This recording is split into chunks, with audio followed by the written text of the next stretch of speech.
Bonjour à tous. Alors je fais cette vidéo aujourd'hui pour vous parler d'une solution que j'ai découverte pour éviter de tomber malade. Alors en fait moi ça fait des années que je faisais des rhinites à répétition.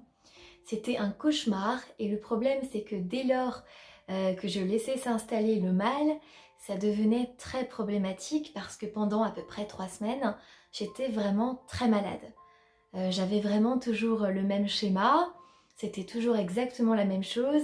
Ça commençait par un mal de gorge, et puis bon, comme la plupart des personnes, et puis après, ça venait se positionner dans toute la sphère ORL en évolution, donc dans le nez, et puis finalement, ça venait terminer en effet en rhinite, extrêmement désagréable et même très douloureuse, parce que j'avais mon nez qui me piquait en permanence et c'était vraiment très douloureux au point que j'avais envie de m'arracher le nez par moment. Et donc je dois reconnaître que depuis à peu près une année, je ne suis pas retombée malade, ce qui est vraiment pour moi quelque chose de relativement rare. Et donc j'ai fini par comprendre que finalement c'était dû à un protocole que j'utilise et ce protocole est quasiment toujours le même. Alors en fait, il s'avère que dès qu'on commence à tomber malade, il ne faut surtout pas laisser traîner la chose. Dès qu'on commence à laisser traîner, le mal de gorge va se transformer en fait finalement et muter vers d'autres symptômes dans toute la sphère ORL et c'est là qu'on va se retrouver avec malheureusement un mal qui vient s'installer pendant 1, 2, voire 3 semaines avec des symptômes en évolution. Donc pour ma part, ce qui a freiné dès le départ finalement l'évolution du mal, quand je commençais à avoir ces sensations désagréables dans la gorge, ça a été véritablement donc les éléments que je vais vous présenter. Dans un premier temps, la vitamine C. Oui, mais alors pas n'importe quel type de vitamine C. Celle que j'utilise est en poudre et elle est beaucoup plus, plus efficace. Elle a un taux d'absorption qui est beaucoup plus important par le corps par rapport à de la vitamine C dite traditionnelle, en effervescente, etc., qui est relativement transformée en pharmacie. Celle-ci est vraiment très efficace. De plus, je trouve que franchement, euh, son, son côté économique est vraiment à citer puisque le pot est de 500 grammes et vous avez besoin que de 2 minuscules cuillerées par jour qui ne fait à peine mon petit ongle. Je ne sais pas si vous voyez, ça se compte presque en millimètres. C'est vraiment du millimètre. Si vous regardez par rapport à la taille de ma bouche, c'est absolument minuscule. Et bien seulement 2 petites cuillerées comme cela suffisent pour vraiment stopper finalement le mal qui s'installe, ou pour en prendre tous les jours dans votre bouteille d'eau, dans une bouteille d'1 litre, vous diluez 2 petites cuillerées comme ceci à ras et c'est largement suffisant pour avoir de super bienfaits et pour éviter vraiment de faire évoluer le mal si vous le laissez s'installer.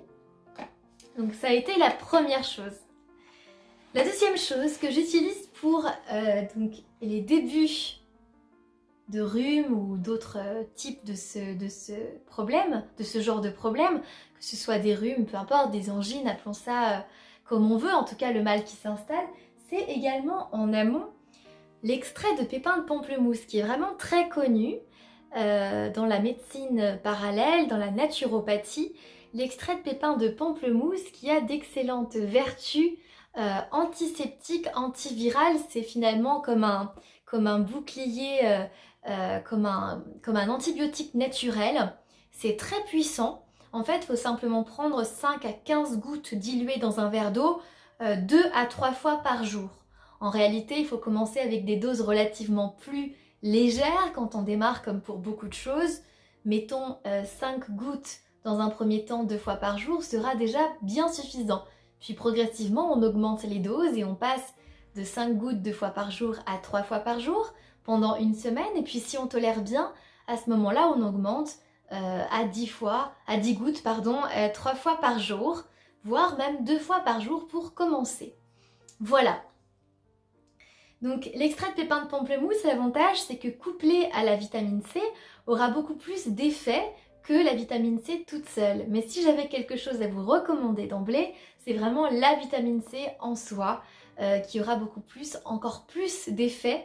Mais les deux ensemble sont vraiment très très efficaces. Enfin, l'extrait de pépins de pamplemousse a été reconnu pour ses vertus antimycosiques parce que les mycoses ne sont ni plus ni moins que des champignons. Souvent, en tant que femme, on peut avoir le candida albicans qui est vraiment quelque chose qui nous pourrit la vie, qui provoque de profonds prurites, donc c'est-à-dire de grandes démangeaisons sur la peau, et qui vient provoquer, à cause des démangeaisons que ça provoque, beaucoup d'irritation, et c'est un cercle vicieux.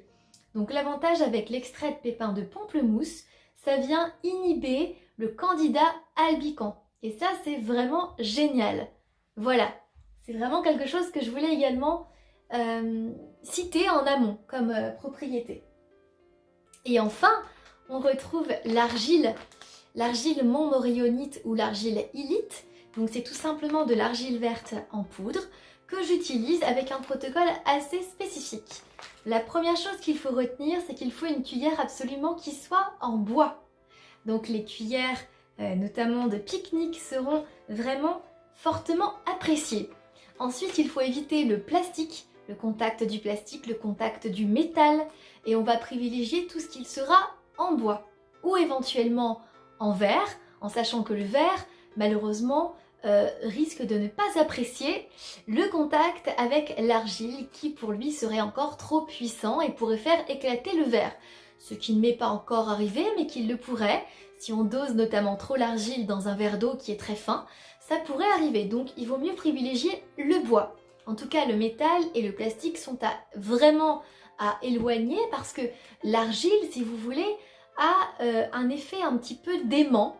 Ça vient aspirer les mauvaises choses, les particules, et le plastique étant quelque chose de pas du tout organique, on va avoir de mauvais résultats parce que l'argile va vouloir éponger justement les particules du plastique par rapport au bois où ça ne fera pas d'effet négatif. Voilà. Donc l'argile a un excellent effet drainant. En fait, quand il va passer dans votre corps, il va avoir pour effet de venir drainer justement tout le corps en termes de toxines, en termes de mauvaises choses qui seraient présentes dans votre corps. Et du coup, vous allez avoir quelques petits effets secondaires ou pas. Alors certaines personnes par la suite ont quelques petits soucis aux toilettes par la suite, mais ça ne dure jamais très longtemps. En fait, l'argile vient vraiment aspirer tout ce qu'il y a de mauvais dans votre corps et forcément vous allez avoir quelques petites démonstrations dans les jours à venir. Mais honnêtement, c'est très positif. Ça vient faire un nettoyage, un très puissant nettoyage. De même que l'argile, utilisée également en externe, a aussi d'excellentes propriétés. Par exemple, si vous avez une rhinite, il ne faut pas hésiter à vous faire un petit cataplasme tout simplement au niveau du nez. Vous voyez, sur toute la partie du nez, ça peut venir apaiser vraiment la sinusite notamment et accélérer la guérison. Également, vous pouvez aussi prendre des petits, des granulés d'argile que vous allez laisser fondre dans votre bouche sans vraiment vouloir et avaler, mais de manière à ce que ça vienne se plaquer dans votre trachée très légèrement, de manière à ce que ça vienne traiter l'inflammation du larynx ou du pharynx, en tout cas de la trachée, pour venir apaiser les maux de gorge, les brûlures, etc. C'est très très efficace en cas d'angine ou tout simplement de symptômes quand vous êtes malade, tout simplement. Voilà, c'est vraiment mes astuces. Et enfin, la dernière astuce que j'utilise, c'est ni plus ni moins que le magnétisme, parce que je suis magnétiseuse depuis plusieurs années. Et le magnétisme que je me fais sur moi-même m'aide énormément. Alors vous pouvez vous aussi poser vos deux mains sur votre gorge et imaginer que vous êtes en train de drainer ce qu'il y a de mauvais et que vous l'aspirez à travers vos mains.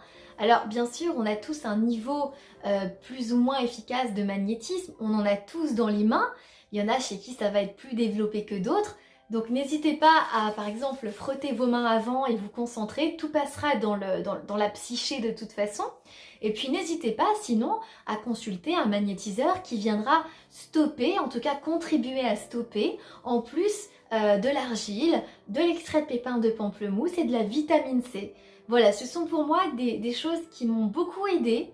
Et enfin, je peux vous recommander tout aussi de prendre des bains très chauds pour venir éliminer le mal qui s'installe, tout comme de prendre de l'homéogène, qui est là un petit complexe d'homéopathie que vous laissez fondre sous votre langue et qui permet d'agir justement sur les maux de gorge et les sensations de gêne au niveau des cordes vocales, ce que fait également Homéovox, le deuxième complexe spécifique pour les enrouements typiquement. Ce sont en fait mes médicaments, mes petites médecines à moi que j'utilise quand je commence à tomber malade. Attention de le faire vraiment dès les premières heures et dès le premier jour pour éviter que le mal s'installe et devienne ainsi trop difficile d'éradiquer. Voilà, après bien sûr pensez toujours à beaucoup boire, boire aussi des tisanes, évitez vraiment de boire des choses qui seraient fraîches, voire même éviter presque de boire de l'eau classique si je puis dire, du robinet ou de l'eau de source, si elle n'est pas presque tiède, hein, on est bien d'accord, à la limite, mais en tout cas pas froide. Autrement, vous pourrez vraiment malheureusement amplifier votre mal de gorge et ça pourra être vraiment catastrophique. Voilà, j'espère en tout cas vous avoir aidé à travers cette petite vidéo de conseils. N'hésitez pas si vous avez des questions, s'il y a des choses que je n'ai pas citées ou que j'ai omis de dire. Et puis j'espère que ça vous aidera. Bien sûr, je vais vous mettre les liens dans la barre d'informations pour retrouver les produits directement, ce qui sera beaucoup plus simple. Et puis je me tiens à votre dispo pour toute question complémentaire. J'espère que ça vous sera vraiment d'une grande aide quand vous commencerez à tomber malade. Je vous dis à très bientôt pour une nouvelle vidéo.